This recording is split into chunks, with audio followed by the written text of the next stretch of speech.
നമസ്കാരം, സഹകാരി റേസ് പ്ലസിലേക്ക് സ്വാഗതം. നമ്മൾ മാർച്ചിലെ ഇമ്പോർട്ടൻറ്റ് കറണ്ട് അഫയേഴ്സ് പഠിച്ചുകൊണ്ടിരിക്കുകയായിരുന്നു അല്ലേ? അതിൻ്റെ സെക്കൻഡ് ക്ലാസ്സിലേക്ക് പോവാം. അപ്പോൾ ഡബിൾ കരുത്തിൽ ഇന്ത്യ, അതായത് സംയുക്ത commander conference, naval commander conference ആണ് തുടക്കമായത്. ഓക്കെ, കൊച്ചിയിൽ നമുക്കറിയാം എല്ലാ രാജ്യങ്ങൾക്കും ഒരു വിമാനവാഹിനി കപ്പൽ ഉണ്ടാകുന്നത് തന്നെ വലിയ കാര്യമാണ് അല്ലേ? US പോലെ, ചൈന പോലെ വളരെ എസ്റ്റാബ്ലിഷ്ഡ് ആയിട്ടുള്ള രാജ്യങ്ങൾക്ക്, റഷ്യ പോലെയുള്ള രാജ്യങ്ങൾക്ക് മാത്രമേ ഉള്ളൂ മൾട്ടിപ്പിൾ എയർക്രാഫ്റ്റ് കാരിയർ ആയിട്ടുള്ള വിമാനവാഹിനി കപ്പൽ. 2 വിമാനവാഹിനി യുദ്ധക്കപ്പൽ സ്വന്തമാക്കിയിട്ടുള്ള ഡബിൾ കരുത്തിലാണ് ഇപ്പോൾ നമ്മുടെ രാജ്യമുള്ളത്. അപ്പം നമ്മുടെ 2 വിമാനവാഹിനി കപ്പലുകൾ ഏതൊക്കെയാണ്? നമ്മളുടെ INS വിക്രാന്തും INS വിക്രമാദിത്യയും. അപ്പോൾ ആദ്യ വിമാനവാഹിനി യുദ്ധക്കപ്പലായ INS വിക്രാന്ത്, ആദ്യത്തെ യുദ്ധവാഹിനി കപ്പൽ എന്ന് പറയുന്നത് ഇൻഡിജനസ് ആയിട്ട് നിർമ്മിച്ച, ഇന്ത്യ തദ്ദേശീയമായിട്ട് നിർമ്മിച്ച ആദ്യത്തെ വിമാനവാഹിനി കപ്പൽ. ഉറപ്പായാലും ചോദിക്കാവുന്ന ഒരു ക്വസ്റ്റ്യൻ ആണ് അല്ലേ? ഇന്ത്യ തദ്ദേശീയമായി നിർമ്മിച്ച ആദ്യത്തെ വിമാനവാഹിനി കപ്പൽ ആരാണ്? അത് INS വിക്രാന്താണ്. INS വിക്രാന്ത് മാത്രമാണോ? നമ്മുടെ രാജ്യത്തിൻ്റെ മറ്റൊരു വിമാനവാഹിനി യുദ്ധക്കപ്പലാണ് INS വിക്രമാദിത്യ. ഓക്കെ, ഈ ഒരു സംയുക്ത കോൺഫറൻസിൽ ഏതൊക്കെ കപ്പലുകളാണ് പങ്കെടുത്തത്? INS വിക്രാന്തും INS വിക്രമാദിത്യയും. ഈ ഒരു പടം എന്ന് പറയുന്നത് എന്താണ്? ഈ ഒരു ഫോട്ടോ എന്തിൻ്റെയാണ്? ബാക്കിയുള്ള കപ്പലുകളുടെ അകമ്പടിയോടെ നമ്മുടെ എയർക്രാഫ്റ്റ് കാരിയേഴ്സ് ആയിട്ടുള്ള INS വിക്രമാദിത്യയും INS വിക്രാന്തും സഞ്ചരിക്കുന്ന ഒരു കാഴ്ചയാണ്. അപ്പോൾ ഈ ഒരു കോൺഫെഡറേഷനിൽ ഉള്ള 2 കപ്പലുകളുടെയും പേര് ഉറപ്പായാലും പഠിച്ചു വെച്ചിരിക്കുക. എന്തൊക്കെയാണ്? INS വിക്രാന്തും INS വിക്രമാദിത്യം. ഇനി ഇതിനെ ഉദ്ഘാടനം ചെയ്യാൻ വേണ്ടിയിട്ട് നമ്മുടെ കേന്ദ്ര പ്രതിരോധ മന്ത്രി രാജ്നാഥ് സിംഗ് രാജ്യത്തിൻ്റെ സൈനികമായിട്ടുള്ള കരുത്തും ഭാവി പദ്ധതികളും എല്ലാം വിലയിരുത്തിയിട്ടുണ്ട്. ഇതിൽ ഈ 2 ഷിപ്സിലും, അതായത് 2 എയർക്രാഫ്റ്റ് കാരിയേഴ്സ് INS വിക്രാന്തിലും INS വിക്രമാദിത്യയിലും നമ്മുടെ കേന്ദ്ര പ്രതിരോധ മന്ത്രി സഞ്ചരിക്കുകയും ഇതിനെപ്പറ്റി വിലയിരുത്തുകയും ചെയ്തു. ഇദ്ദേഹം മാത്രമേ സഞ്ചരിച്ചുള്ളൂ? ഉയർന്ന നാവിക ഉദ്യോഗസ്ഥരും നമ്മുടെ ആർമി കമാൻഡേഴ്സും അതേപോലെ തന്നെ എയർഫോഴ്സിൻ്റെ കമാൻഡറും എല്ലാവരും പങ്കെടുത്ത ആ ഒരു കോൺഫറൻസ് ആണ് നടന്നത്. അപ്പോൾ ഇവിടെ മെയിനായിട്ട് ഇങ്ങനെ ഒരു കാര്യം വന്നതിൻ്റെ കാരണം നമുക്കറിയാം, നമ്മുടെ അറേബ്യൻ സീയിൽ ഹൂതികളുടെ അറ്റാക്ക് ഉണ്ടായിരുന്നു അല്ലേ? അതായത് പാലസ്തീൻ ഇസ്രായേൽ യുദ്ധം തുടങ്ങിയതിനു ശേഷം ഇന്ത്യൻ സമുദ്രത്തിൽ ഇങ്ങനെയുള്ള മാറ്റങ്ങൾ സംഭവിച്ചു. അതായത് നമ്മുടെ ഇന്ത്യയിലേക്കും ഇന്ത്യ മഹാസമുദ്രം വഴി പോയിക്കൊണ്ടിരുന്ന ചരക്ക് കപ്പലുകൾക്കെതിരെയൊക്കെ ഒരുപാട് ഹൂതി അറ്റാക്കുകളൊക്കെ നടക്കാൻ തുടങ്ങി.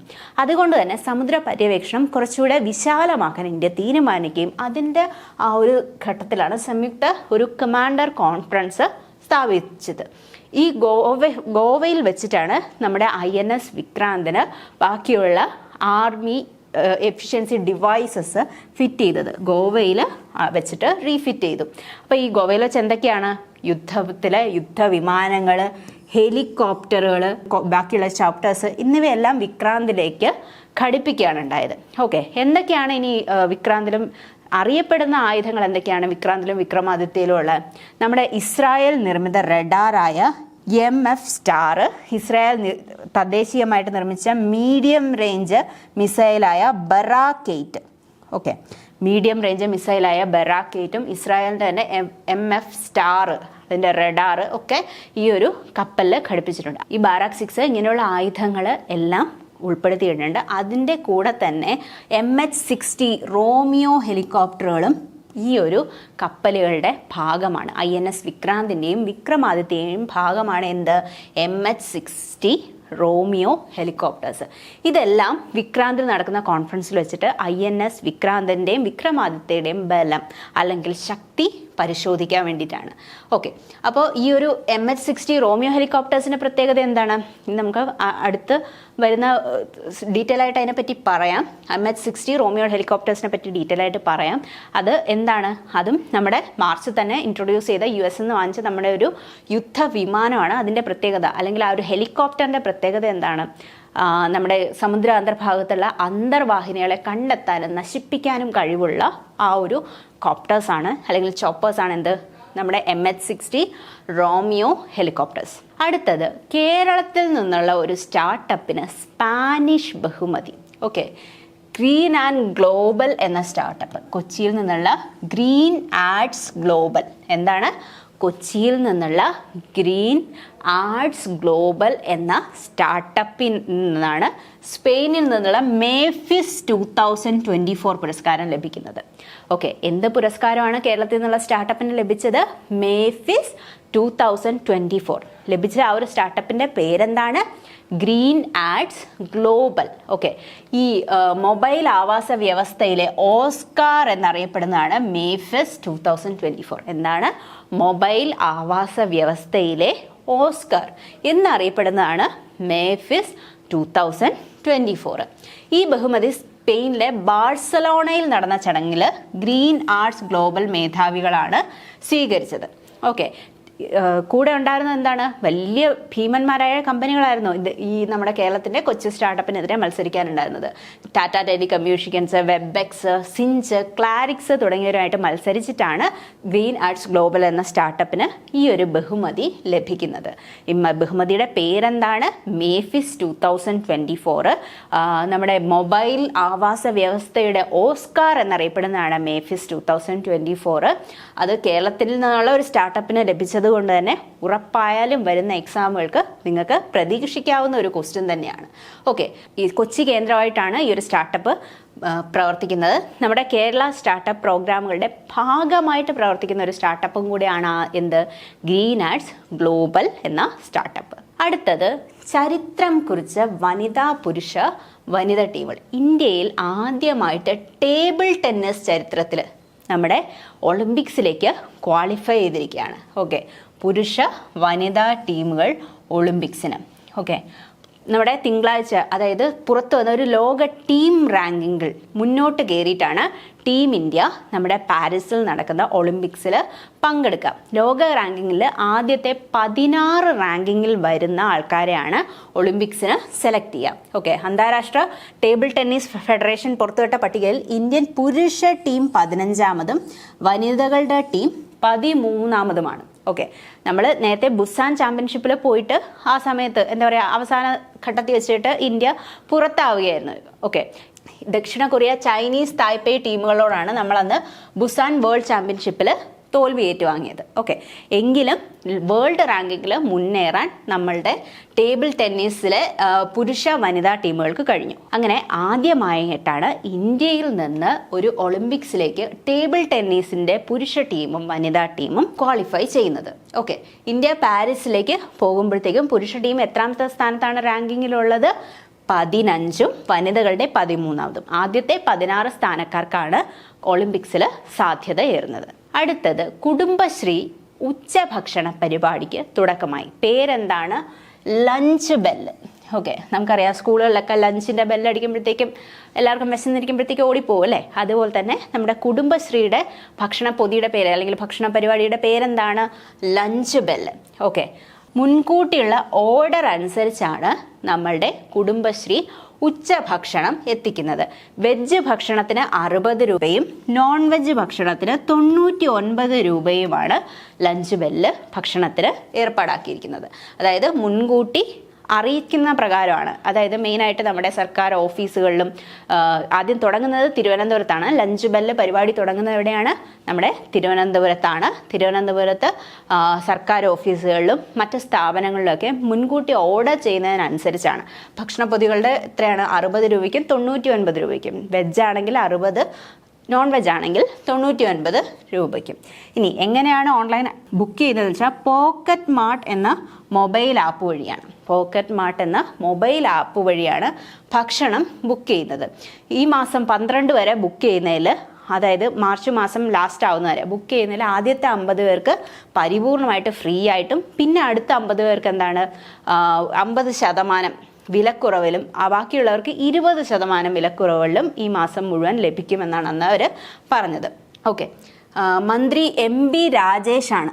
ഓക്കെ, ഇതിൻ്റെ പദ്ധതിയുടെ ഉദ്ഘാടനം നിർവഹിച്ചതാരാണ്? മന്ത്രി MB രാജേഷാണ്. സ്ത്രീ ശാക്തീകരണ ഭാഗമായിട്ട് അല്ലെങ്കിൽ കുടുംബശ്രീയുമായിട്ട് ബന്ധപ്പെട്ട ഇല്ലേ, അല്ലെങ്കിൽ തൊഴിലുറപ്പ് പോലെയുള്ള കാര്യങ്ങളുമായിട്ട് ബന്ധപ്പെട്ട ക്വസ്റ്റ്യൻസ് വന്നു കഴിഞ്ഞാൽ കറണ്ട് അഫയേഴ്സ് മിക്കവാറും അത് ചോദിക്കാൻ സാധ്യതയുണ്ട്. ഓക്കെ, അപ്പോൾ അതും ഈ ലഞ്ച് ബെല്ല് എന്നുള്ളൊരു പോയിന്റ് ഓർത്ത് വയ്ക്കുക. കുടുംബശ്രീയുടെ ഭക്ഷണപ്പൊതികൾ ഓഫീസിൽ പ്രീ ഓർഡർ ചെയ്യുന്നതിനനുസരിച്ച് എത്തിക്കുന്ന ഒരു പ്രോഗ്രാമാണ്. ഓക്കെ, പോക്കറ്റ് മാർട്ട് എന്ന മൊബൈൽ ആപ്പ് വഴി. പേര് ശ്രദ്ധിക്കുക. മൊബൈൽ ആപ്പിൻ്റെ പേരെന്താണ്? Pocket mart. ഇനി ഉദ്ഘാടനം ചെയ്തത് നമ്മുടെ മന്ത്രി MB രാജേഷാണ്. അടുത്തത് ആകാശക്കരുത്താകാൻ റോമിയോ. ഞാൻ കഴിഞ്ഞ ഇതിൽ നമ്മൾ INS വിക്രാന്തിൻ്റെയും INS വിക്രമാദിത്യയുടെയും പേര് പറഞ്ഞപ്പോൾ പറഞ്ഞു അല്ലേ, അതായത് വിമാനവാഹിനി കപ്പലുകളിൽ ഇന്ത്യൻ നാവികസേന അവിടെ ഘടിപ്പിച്ചിരിക്കുന്ന അല്ലെങ്കിൽ വിക്രാന്തിലും വിക്രമാദിത്യയിലുമുള്ള ആ ഒരു ഹെലികോപ്റ്ററിൻ്റെ പേരെന്താണ്? റോമിയോ. MH-60 റോമിയോ സീഹോക്ക് ഹെലികോപ്റ്ററുകൾ. ഓക്കെ, ഇത് എവിടെ നിന്നാണ് കമ്മീഷൻ ചെയ്തതെന്ന് വെച്ചിട്ടുണ്ടെങ്കിൽ കൊച്ചിയിലെ ദക്ഷിണ മേഖല ആസ്ഥാനത്ത് നിന്നാണ് കമ്മീഷൻ ചെയ്തത്. നമ്മുടെ നാവികസേന മേധാവിയായ admiral R Harikumar.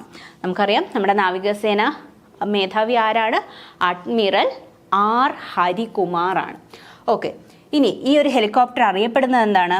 Indian naval air squadron 334. Indian naval air squadron 334 എന്നാണ് ഈ ഒരു ഹെലികോപ്റ്റർ അറിയപ്പെടാൻ പോകുന്നത്. ഈ അമേരിക്കയിൽ നിന്നാണ് നമ്മുടെ റോമിയോ വാങ്ങിയതെന്ന് ഞാൻ പറഞ്ഞു അല്ലേ, അമേരിക്കൻ നിർമ്മിതമാണ്. എത്ര എണ്ണം വാങ്ങിച്ചിട്ടുണ്ട് റോമിയോ? 24 ഹെലികോപ്റ്ററുകളുണ്ട് അല്ലേ.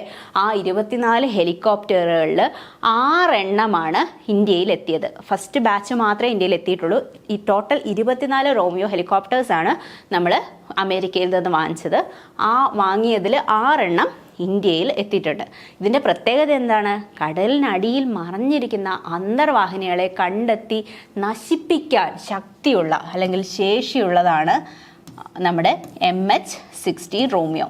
ഓക്കെ, അപ്പോൾ എന്താണ് നമ്മൾ ഇതിൻ്റെ മെയിനായിട്ട്, അതായത് എയർഫോഴ്സിൻ്റെ ഭാഗമായിട്ടാണ് നമ്മളിത് വാങ്ങിക്കുന്നതെങ്കിലും മെയിനായിട്ട് നേവിയെ സഹായിക്കാൻ വേണ്ടിയിട്ട് അല്ലെങ്കിൽ സമുദ്രോപരിതലത്തിലുള്ള കപ്പലുകളെ പ്രതിരോധിക്കാൻ, തിരച്ചിൽ, രക്ഷാദൗത്യങ്ങൾ, മെഡിക്കൽ എമർജൻസി എന്നിവയ്ക്കെല്ലാം നമ്മുടെ റോമിയോ ഉപകരിക്കും. ഓക്കെ, അപ്പോൾ നമ്മൾ പ്രധാനമായിട്ട് ശ്രദ്ധിക്കേണ്ടത് ആകാശകരുത്താകാൻ നേവിയുടെ ഭാഗമായിട്ട് നേവിയെ സപ്പോർട്ട് ചെയ്യാൻ വേണ്ടിയിട്ട് വന്ന ഹെലികോപ്റ്റേഴ്സാണ് റോമിയോ. റോമിയോ വാങ്ങിച്ചിരിക്കുന്ന എവിടെ നിന്നാണ്?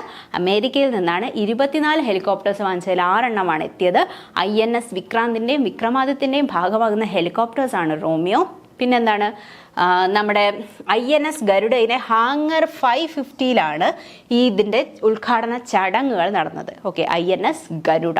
ഓക്കെ, രക്ഷാദൗത്യങ്ങൾക്കും ബാക്കിയുള്ള തിരച്ചിൽ ദൗത്യങ്ങൾക്കും ഡിഫൻസിനും എല്ലാം ഉപയോഗിക്കാൻ കഴിയും. അതുപോലെ തന്നെ സമുദ്രാന്തർഭാഗത്ത് മറഞ്ഞിരിക്കുന്ന മറ്റു രാജ്യങ്ങളിലെ ചാര അന്തർവാഹിനി കപ്പലുകളൊക്കെ ഉണ്ടെങ്കിൽ കണ്ടെത്തി നശിപ്പിക്കാൻ ഇവയ്ക്ക് കഴിവുണ്ട്. അടുത്തത് കെ അരി.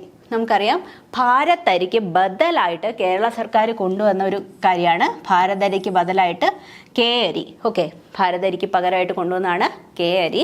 ഇപ്പോൾ നമുക്കറിയാം ഭാരത് അരിയുടെ വില എന്താണ്? 29 രൂപയാണ്. അത് തന്നെയാണ് നമ്മുടെ ജയ അരിക്ക് 29 രൂപ തന്നെയാണ്. കുറുവ മട്ട അരിക്ക് 30 രൂപ വീതവുമാണ് നമ്മുടെ ഭാരത് അരിക്ക് ബദലായിട്ട് കൊണ്ടുവന്ന നമ്മുടെ കെ അരിയുടെ വില. ഇനി ഇത് നമ്മുടെ സപ്ലൈകോയുടെ നേതൃത്വത്തിലാണ് കേട്ടോ ശബരി കെ റൈസ് എന്ന ബ്രാൻഡിലുള്ള അരിയുടെ വിതരണം. ഏത് ബ്രാൻഡിലുള്ള അരിയാണ് 29 രൂപയ്ക്ക് കൊടുക്കുന്നത്? Sabari K rice. Okay, K rice എന്ന് അറിയപ്പെടുന്നത് ശബരി അരിയാണ്. ശബരി ഈ അരി വന്നത് തെലങ്കാനയിൽ നിന്നാണ്. പ്രത്യേക പാക്കറ്റുകളാക്കി റേഷൻ കടകൾ വഴിയായിരിക്കും ഇതിൻ്റെ വിതരണം നടക്കുന്നത്. അപ്പോൾ ഭാരത് അരിക്ക് ബദലായിട്ട് കേരളം കൊണ്ടുവന്ന അരി ഏതാണ്? കെ അരിയാണ്. സെയിം റേറ്റ് തന്നെയാണ്. ഭാരത് അരിയേക്കാളും കുറഞ്ഞ വിലയിൽ കൊടുക്കാനും കേരള സർക്കാർ ആസൂത്രണം ചെയ്യുന്നുണ്ട്. ഓക്കെ, അടുത്തത് മലയാള സിനിമയുടെ OTT സീ സ്പേസ് ഉദ്ഘാടനം ചെയ്തു അല്ലേ. എവിടെയാണ്? തിരുവനന്തപുരത്താണ്. ഈ സിനിമാ മേഖലയിൽ ചരിത്രം സൃഷ്ടിച്ച കേരള സർക്കാരിൻ്റെ ഉടമസ്ഥതയിലുള്ള ആദ്യത്തെ OTT സ്പേസ് എവിടെയാണ്? അല്ലെങ്കിൽ OTT സീ സ്പേസ് നമ്മുടെ 35 ഫീച്ചർ സിനിമകളും 6 ഡോക്യുമെൻ്ററികളും ഒരു ഹ്രസ്വചിത്രവുമായിട്ട് ഉദ്ഘാടനം ചെയ്തത്. ഇതിലെങ്ങനെയാണ്? കാണുന്ന സിനിമകൾക്ക് മാത്രം കാണുന്ന സിനിമകൾക്ക് മാത്രം 75 രൂപ വെച്ച് നൽകിയാൽ മതിയാവും. ഇത് രാജ്യാന്തര സിനിമാ മേഖലയിൽ തന്നെ ഒരു വളരെ വലിയ നേട്ടമാണ്. കാരണം എന്താണ്? രാജ്യത്ത് തന്നെ ആദ്യമായിട്ട് സംസ്ഥാന സർക്കാരിൻ്റെ ഉടമസ്ഥതയിലുള്ള ഒരു OTT പ്ലാറ്റ്ഫോമാണ് ഏത്? C space. ഇനി നമുക്കറിയാം നിരവധി ഒരുപാട് പുരസ്കാരങ്ങൾ നേടിയിട്ടുണ്ട് അല്ലേ. നിഷിദ്ധോ, B32 to 44 ഈ സിനിമകളൊക്കെ ഇതിൽ പ്രദർശിപ്പിക്കുന്നതാണ്. ഓക്കെ, ചലച്ചിത്ര വികസന കോർപ്പറേഷൻ ചെയർമാൻ ആരാണ്? Film development corporation chairman Shaji N Karun. Okay, Shaji N Karun ആണ് ഇത് ഉദ്ഘാടനം ചെയ്തിരിക്കുന്നത്. ഓക്കെ, ഇനി സ്കൂൾ യുവജനോത്സവങ്ങളിലെ മുൻകാല വിജയികളുടെ പെർഫോമൻസ് ഇതൊക്കെ ഉൾപ്പെടുത്താൻ വേണ്ടിയിട്ടുള്ള ചിന്ത ഉണ്ട്. ഓക്കെ, അപ്പോൾ ഇങ്ങനെയുള്ള ചിന്തകളുണ്ട്. അപ്പം മലയാള സിനിമയുടെ ആദ്യത്തെ OTT പ്ലാറ്റ്ഫോം ഏതാണ്? C space. ഇതിൻ്റെ ഉടമസ്ഥത ആർക്കാണുള്ളത്? കേരള സർക്കാരിനാണ്. അടുത്തത് മലയാറ്റൂർ അവാർഡ് ആർക്കൊക്കെയാണ് ലഭിച്ചിരിക്കുന്നത്? മലയാറ്റൂർ ട്രസ്റ്റ് ഏർപ്പെടുത്തിയ 17ാമത്തെ മലയാറ്റൂർ അവാർഡ്. 17ാമത്തെ മലയാറ്റൂർ അവാർഡ് നേടിയത് ആർക്കാണ്? Sara Joseph. എസ്തർ എന്ന നോവലിനാണ് ലഭിച്ചത്. സാറ ജോസഫിന് എസ്തർ. കഴിഞ്ഞ കൊല്ലം അതിൻ്റെ പ്രീവിയസ് ഇയറിലുള്ള ഒരു പ്രീവിയസ് ക്വസ്റ്റ്യൻ ആയിരുന്നു അല്ലേ? എസ്തർ എന്ന നോവൽ എഴുതിയത് ആര്? സാറ ജോസഫ്. ഇതിൽ സാറ ജോസഫ് എഴുതിയ നോവൽ ഏതാണ്? എസ്തർ. ഇത് 2 or 3 തട്ടവട്ടം നമ്മുടെ PSC ചോദിച്ചതാണ്. ഈ ഒരു അവാർഡ് കിട്ടിയത് കൊണ്ട് തന്നെ വീണ്ടും ചോദിക്കാം. ഓക്കെ, അപ്പോൾ സാറ ജോസഫിൻ്റെ എസ്തർ എന്ന ആ ഒരു ഇതിനാണ് മലയാറ്റൂർ അവാർഡ് കിട്ടിയത്. 25,000 രൂപയും പ്രശസ്തി പത്രവുമാണ് ലഭിച്ചിരിക്കുന്നത്. ഇനി യുവ എഴുത്തുകാർക്കുള്ള പ്രൈസ് ലഭിച്ചത് ആർക്കാണ്? രജനി സുരേഷിന്. വള്ളുവനാടൻ വിഷുക്കുടുക്ക. ഓക്കെ, അപ്പോൾ ഈ ഒരു കൃതിയും ശ്രദ്ധിച്ചോളുക. രജനി സുരേഷ് എഴുതിയ വള്ളുവനാടൻ വിഷുക്കുടുക്ക. രജനി സുരേഷ് എഴുതിയ വള്ളുവനാടൻ വിഷുക്കുടക്കൊക്കെയാണ് യുവ എഴുത്തുകാർക്കുള്ള മലയാറ്റൂർ പ്രസ് ലഭിച്ചത്. ഈ പ്രശസ്തി 10,001 രൂപയും ശില്പവും പ്രശസ്തി പത്രവും. എത്രയാണ്? 10,001 രൂപവും ശില്പവും പ്രശസ്തി പത്രവുമാണ് നമ്മുടെ യുവ എഴുത്തുകാർക്കുള്ള പ്രൈസിന് രജനി സുരേഷിന് ലഭിച്ചത്. അടുത്തത് ഗർഭചിത്രം അല്ലെങ്കിൽ ടെർമിനേഷൻ ഓഫ് പ്രഗ്നൻസി ഭരണഘടനയുടെ ഭാഗമാക്കിയ രാജ്യം ഏതാണ്? ഫ്രാൻസ്. ഫ്രാൻസിൽ 1975 മുതൽ ഗർഭചിത്രം നിയമപരമായി വിധേയമാണ്. ചെയ്യാം, ഇതുവരെ ചെയ്തില്ലെന്നല്ല. 1975 മുതൽ ഇതൊരു നിയമവിധേയമായിട്ട് ചെയ്യുന്ന ഒരു കാര്യം തന്നെയായിരുന്നു. ഓക്കെ, ഫ്രാൻസിൽ. പക്ഷേ ഗർഭചിത്രത്തിനുള്ള അവകാശം ഭരണഘടനയിൽ എഴുതി ചേർത്തത് അത് ആ ഒരു പെണ്ണിൻ്റെ അവകാശമാണ് എന്ന് എഴുതി ചേർത്ത രാജ്യം, ലോകത്തിലെ ആദ്യ രാജ്യമായത് ഫ്രാൻസ്. ഓക്കെ, അതായത് ഇപ്പോൾ എന്തെങ്കിലും ഒരു കുട്ടി വേണമോ വേണ്ടയോ എന്ന് തീരുമാനിക്കുന്ന ആരായിരിക്കും? അൾട്ടിമേറ്റ്ലി ആ കുട്ടിയുടെ മാതാവായിരിക്കും. ഓക്കെ, അപ്പോൾ ഗർഭചിത്രത്തെ ഭരണഘടനയുടെ ഭാഗമാക്കിയിട്ട് സ്ത്രീകളുടെ അവകാശമാക്കിയ ആദ്യത്തെ രാജ്യമായത് എന്ന് ചോദിച്ചു കഴിഞ്ഞാൽ ഏതാണ്? അത് ഫ്രാൻസ് ആണ്. ഓക്കെ, 1958 ഭരണഘടന ഭേദഗതി ചെയ്യാൻ വേണ്ടിയിട്ട് പാർലമെൻറ്റിൽ ഭൂരിപക്ഷ അംഗങ്ങളും വോട്ട് ചെയ്യുകയാണ് ഉണ്ടായത്.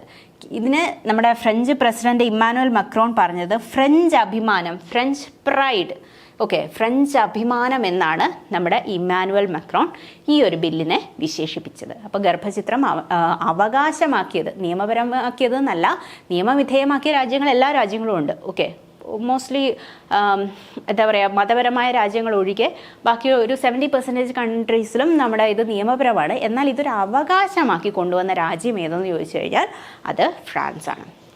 അടുത്തത് മലയാളിയുടെ വിമാന കമ്പനി. ഓക്കെ, നമുക്കറിയാം നമ്മുടെ സൂര്യറൈ പോട്ടർ എന്ന് പറഞ്ഞ മൂവി, അതിലെ ഒരു തമിഴൻ എന്താ പറയുക ഒരു വിമാന കമ്പനി ഉണ്ടാക്കാൻ പോകുന്ന ഒരു സ്വപ്നങ്ങളെ പറ്റിയുള്ള ഒരു കഥയാണല്ലേ. അതുപോലെ ഒരു മലയാളി കൊണ്ടുവരുന്ന ആ ഒരു വിമാന കമ്പനിയാണ് ഫ്ലൈ 91. മനോജ് ചാക്കോ, മലയാളിയായിട്ടുള്ള മനോജ് ചാക്കോ ആണ് ഫ്ലൈ 91 എന്ന ആ ഒരു വിമാന കമ്പനി കൊണ്ടുവരുന്നത്. ഇതിന് വാണിജ്യ സേവനത്തിന് അനുമതിയായിട്ട് നൽകിയിട്ടുണ്ട്. ഈ കമ്പനിക്ക് ഡയറക്ടറേറ്റ് ഓഫ് സിവിൽ ഏവിയേഷൻ്റെ എയർ ഓപ്പറേറ്റർ സർട്ടിഫിക്കറ്റ് ലഭിച്ചു. ഈ കമ്പനിക്ക് എന്ത് ലഭിച്ചിട്ടുണ്ട്? എയർ ഓപ്പറേറ്റർ സർട്ടിഫിക്കറ്റ് ലഭിച്ചു. ഇത് പ്രവർത്തിക്കുന്നത് ഗോവ കേന്ദ്രീകരിച്ചിട്ടായിരിക്കും. 70 യാത്രക്കാരെ വഹിക്കാൻ കഴിയുന്ന ATR വിമാനങ്ങൾ പാട്ടത്തിനടുത്താണ് ഈ ഒരു കമ്പനി കൊണ്ടുപോകാൻ പോകുന്നത്. അപ്പോൾ ഫ്ലൈ 91 എന്ന കമ്പനി കൊണ്ടുവന്നത് ആരാണ്? നമ്മുടെ മനോജ് ചാക്കോ, ഒരു മലയാളി ആദ്യമായിട്ട് കൊണ്ടുവരുന്ന അല്ലെങ്കിൽ സ്വന്തമായി സ്ഥാപിക്കുന്ന ആദ്യത്തെ വിമാന കമ്പനി എന്ന പ്രത്യേകതയും ഇതിനുണ്ട്. ഇതിന് എന്ത് കിട്ടിയിട്ടുണ്ട്? എയർ ഓപ്പറേറ്റർ സർട്ടിഫിക്കറ്റ് ലഭിച്ചു. ഗോവ ആസ്ഥാനമാക്കിയായിരിക്കും ഈ കമ്പനി പ്രവർത്തിക്കുക. ATR വിമാനങ്ങൾ, 70 യാത്രക്കാരെ വഹിക്കാവുന്ന ATR വിമാനങ്ങൾ പാട്ടത്തിനടുത്താണിത് നടത്താൻ പോകുന്നത്. വനിതാരത്ന പുരസ്കാരങ്ങൾ പ്രഖ്യാപിച്ചു. വനിതാരത്ന പുരസ്കാരങ്ങൾ ആർക്കൊക്കെയാണ്? കായിക രംഗത്ത് കഴിവ് തെളിയിച്ച പെരിങ്ങോം നിവാസിയായ ട്രീസ ജോളി. ട്രീസ ജോളിയുടെ പ്രത്യേകത എന്താണ്? അവരൊരു ബാഡ്മിൻ്റൺ താരമാണ്. അതുപോലെ തന്നെ പ്രതികൂല സാഹചര്യങ്ങളെ അതിജീവിച്ച് ജീവിത വിജയം നേടിയവർ എന്ന ഭാഗത്ത് എറണാകുളം ജില്ലയിലെ ജിലുമോൾ മാരിയ. രണ്ട് കൈകളുമില്ലാതെ കാലുകൾ കൊണ്ട് വരയ്ക്കുകയും ചിത്രങ്ങൾ വരയ്ക്കുകയൊക്കെ ചെയ്ത് എന്താ പറയുക ജീവിത സാഹചര്യങ്ങളെല്ലാം പ്രതിരോധിച്ച് വിജയം നേടിയ ഒരു കുട്ടിയാണ് അല്ലേ ജിലുമോൾ മാരിയ. ഓക്കെ, ജിലുമോൾ മാരിയയാണ് പ്രതികൂല സാഹചര്യങ്ങളെ അതിജീവിച്ച് ജീവിത വിജയം നേടിയെന്നാൽ വനിതാരത്ന നേടിയത്. കായിക രംഗത്താരാണ്? ട്രീസ ജോളി, ബാഡ്മിൻ്റൺ താരം. പ്രതികൂല സാഹചര്യങ്ങളെ എതിർത്ത് വിജയം നേടിയെന്നാൽ ജിലുമോൾ മാരിയ. അടുത്തത് സാമൂഹിക സേവന രംഗത്താരാണ്? കോഴിക്കോടിലെ വിജി പെൺകൂട്ട്. ഓക്കെ, BBC ന്യൂസിലെ ഏറ്റവും ഇൻഫ്ലുവൻസിങ് ആയിട്ടുള്ള വനിതകളുടെ പട്ടികയിൽ ആദ്യത്തെ 100 പട്ടികയിൽ വന്ന ഒരാളാണ്. ആര്? വിജി പെൺകൂട്ട്. അതായത് ജോലി സ്ഥലങ്ങളിൽ, അതായത് പെൺകുട്ടികൾക്ക് അല്ലെങ്കിൽ വിമൻസിന്, സ്ത്രീകൾക്ക് ഇരിക്കാനുള്ള അവകാശം. നിങ്ങളൊക്കെ മോൾസിലൊക്കെ പോയിട്ടുണ്ടെങ്കിൽ രാവിലെ ഒരു 8 അല്ലെങ്കിൽ 7 മണി തൊട്ട് നിൽക്കുന്ന നിപ്പ് പാതിരാത്രി 9, 10 വരെ നിൽക്കേണ്ടി വരും. ഇതിൻ്റെ ഇടയിൽ സ്ത്രീകൾക്ക് ഇരിക്കാനുള്ള അവകാശം, ടോയ്ലറ്റ് അവകാശം, ഇങ്ങനെയുള്ള കാര്യങ്ങൾക്ക് വേണ്ടിയിട്ട് ഒരുപാട് സാമൂഹിക പ്രവർത്തനങ്ങൾ ചെയ്ത ആളാണ് ആര്? വിജി പെൺകൂട്ട്. പാലക്കാട് ജില്ലയിലുള്ള ബാംഗ്ലൂർ ഇൻസ്റ്റിറ്റ്യൂട്ട് ഓഫ് ആസ്ട്രോഫിസിക്സിൻ്റെ ഡയറക്ടറായ അന്നപൂർണി സുബ്രഹ്മണ്യത്തിനാണ് ശാസ്ത്ര സാങ്കേതിക വിദ്യയിലുള്ള പുരസ്കാരം ലഭിച്ചത്. ഇനി കുടുംബശ്രീക്ക് വനിതാ ശിശു വികസന വകുപ്പിൻ്റെ സ്ത്രീ ശാക്തീകരണ രംഗത്തെ പ്രത്യേക പുരസ്കാരവും നൽകി. ആർക്കാണ്? കുടുംബശ്രീക്ക് വനിതാ ശിശു വികസന വകുപ്പിൻ്റെ സ്ത്രീ ശാക്തീകരണത്തിനെ സംബന്ധിച്ച് പ്രത്യേക പുരസ്കാരവും നൽകും. ഓക്കെ, അപ്പോൾ വനിതാരത്ന പുരസ്കാരങ്ങൾ പ്രഖ്യാപിച്ചിട്ടുണ്ട്. അത് ആർക്കൊക്കെയാണ്? കായിക രംഗത്ത് ട്രീസ ജോളി, ബാഡ്മിൻ്റൺ താരം ജിലുമോൾ മാരിയ പ്രതികൂല സാഹചര്യങ്ങളെ അതിജീവിച്ചതിന്. അതുപോലെ തന്നെ സാമൂഹിക സേവനത്തിന് ആരാണ്? വിജി പെൺകൂട്ട്. ശാസ്ത്ര സാങ്കേതിക വിദ്യാ വിഭാഗത്തിന് പാലക്കാട് ജില്ലയിലുള്ള അന്നപൂർണി സുബ്രഹ്മണ്യം. അതുപോലെ തന്നെ സ്പെഷ്യൽ പുരസ്കാരം ലഭിക്കുന്ന ആർക്കാണ്? കുടുംബശ്രീ. അടുത്തത് കേരള പുരസ്കാരങ്ങൾ. ഓക്കെ, കേരള പുരസ്കാരങ്ങൾ എന്തൊക്കെയാണ്? കേരള ജ്യോതി, കേരള പ്രഭ, കേരള ശ്രീ. ഓക്കെ, ഇതിൽ ഏറ്റവും ഉയർന്ന പുരസ്കാരം ഏതാണ്? കേരള ജ്യോതി. ഓക്കെ, പ്രമുഖ കഥാകൃത്തായിട്ടുള്ള ടി പത്മനാഭൻ കേരള ജ്യോതി പുരസ്കാരം നേടി. നമുക്കറിയാം ഒരുപാട് കഥകളൊക്കെ എഴുതിയിട്ടുള്ള അല്ലെങ്കിൽ പ്രശസ്തനായ സാഹിത്യകാരനാണ് ആര്? ടി പത്മനാഭൻ. അദ്ദേഹത്തിനാണ് കേരളത്തിലുള്ള, നമുക്കറിയാം ഭാരതത്തിൻ്റെ ഏറ്റവും ഉയർന്നതാണെങ്കിൽ കേരളത്തിലെ ഏറ്റവും ഉയർന്ന പുരസ്കാരമായി പ്രഖ്യാപിച്ചതാണ് എന്ത്? കേരള ജ്യോതി. അപ്പോൾ ഈ കൊല്ലത്തെ കേരള ജ്യോതി പുരസ്കാരം ലഭിച്ചത് ആർക്കാണ്? അത് ടി പത്മനാഭനാണ്. ഇനി സാമൂഹിക സേവന സിവിൽ സർവീസ് മേഖലയിലെ സമഗ്ര സംഭാവനയ്ക്കുള്ള കേരളപ്രഭ പുരസ്കാരം ലഭിച്ചത് ആർക്കാണ്? ജസ്റ്റിസ് എം ഫാത്തിമ ബിബി. കേരള ജ്യോതി ഏറ്റവും ഉയർന്ന പുരസ്കാരം ലഭിച്ച ആർക്കാണ്? അത് ടി പത്മനാഭനാണ്. എന്നാൽ അടുത്ത പുരസ്കാരം കേരള പ്രഭ പുരസ്കാരം retired justice M Fathima Beevi. Okay, അദ്ദേഹം അന്തരിച്ചതുകൊണ്ട് തന്നെ അദ്ദേഹത്തിൻ്റെ സഹോദരി പുത്രനായിരുന്നു, അല്ലെങ്കിൽ ഫാത്തിമ ബീവിയുടെ സഹോദരിയുടെ പുത്രനായിരുന്നു ഈ ഒരു അവാർഡ് ഏറ്റുവാങ്ങിയത്. അതേപോലെ തന്നെ സാമൂഹ്യ മേഖലയിലെ സമഗ്ര സംഭാവനയ്ക്ക് പുനലൂർ സോമരാജൻ. ഓക്കെ, പുനലൂർ സോമരാജൻ. ആരോഗ്യ മേഖലയിലെ സംഭാവനയ്ക്ക് VP ഗംഗാധരൻ. വ്യവസായ വാണിജ്യ മേഖലയിലെ സമഗ്ര സംഭാവനയ്ക്ക് രവി DC. സിവിൽ സർവീസ് മേഖലയിലെ സമഗ്ര സംഭാവനയ്ക്ക് KM ചന്ദ്രശേഖരൻ.